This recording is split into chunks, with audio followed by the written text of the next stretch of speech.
Hi students, I'm here to talk to you about John Moissaback and the Comanche, and you'll find that on page 222 in your social studies book. But let me help give you some perspective. It says that many people kept coming to Texas from many different ethnic groups for various reasons, whether they were escaping a crowded city, they wanted a new start, or for the cheap or free land. And we know that land is like gold, right? Sorry about the lawnmower guy. Anyhow, John Moissaback was the head of the German settlement that had settled 1,000 people on the Native American lands, the Comanche land.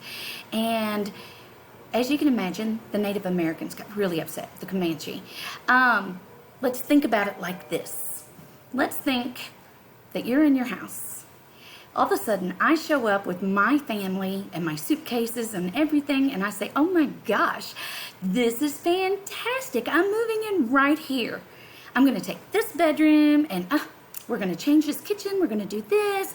I'm going to use this pool all the time. Oh, you move out. I'm taking over this house.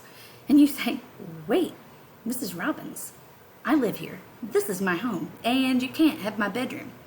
And I say, well, I'm sorry, I'm part of the German settlement here in Texas, so I don't know what to tell you. Sounds kind of crazy, doesn't it? But that's kind of what really happened.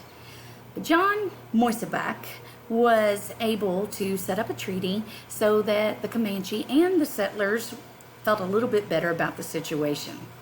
Just a perspective to look at. I hope you're having a great day. Thank you.